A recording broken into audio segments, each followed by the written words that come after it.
शुभ सकाळ सर्वांना। आज आपण करणार आहे बटाट्याचे पराठे। 7 ते 8 बटाटे घ्यायचे मिडियम आकाराचे, त्यांना कुकरमध्ये स्वच्छ धुवून शिजायचे। कुकरच्या शिट्ट्या होईपर्यंत आपण पीठ मळून घेऊया। पीठ आपल्या अंदाजानुसार घ्यायचं।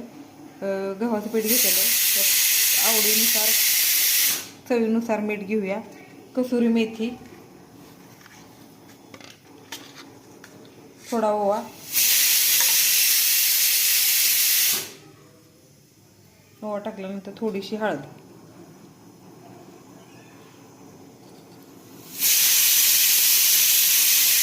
आता आपण पीठ मळून घेऊया। कुकरच्या पूर्ण शिट्ट्या यामध्ये आपण टाकणार आहे बारीक चिरलेला कांदा। कांदा पूर्ण बारीक चिरायचा। मोठा चिरला तर काय होतं, तो दाताखाली येतो आणि कांद्याचा जास्त असा वास पण येतो। मिरची पावडर, आपली घरगुती मिरची पावडर असू द्या किंवा विकत आणलेली बेडगी मिरची पावडर असेल तरी चालेल। नंतर थोडंसं हळद टाकायचं। हळद टाकल्यानंतर आपल्या चवीनुसार मीठ, हे सगळं मिश्रण एकत्रित कालवून घ्यायचं।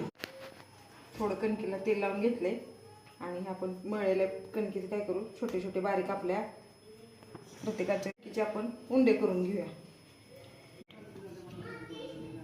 हे बघा, असे सगळे उंडे मी तयार करून ठेवलेत। उंडे ठेवताना काय करायचं माहिती का, असं अंतर ठेवायचं। प्रत्येक उंड्यामध्ये असं अंतर ठेवलं की काय होतं, ते एकमेकाला चिटकत नाही। चिटकले काय होतं, कणिक पातळ होती, चिटकून ते सगळं बाहेर येतं आणि उंडा आपला खराब होतो। गॅस चालू करूया आपण। आता एक उंडा आपण लाटूया।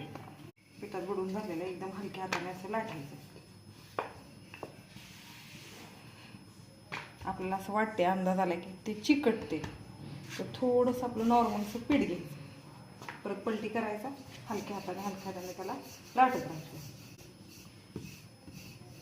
पिठात बुडून झालेलं एकदम हलक्या हाताने असं लाटायचं।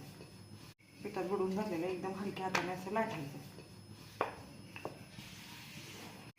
अशा पद्धतीने हा शेवटचा पराठा आहे। अशा पद्धतीने आपले सगळे पराठे व्यवस्थित तयार करून झालेले आहेत, आपण बघू शकता।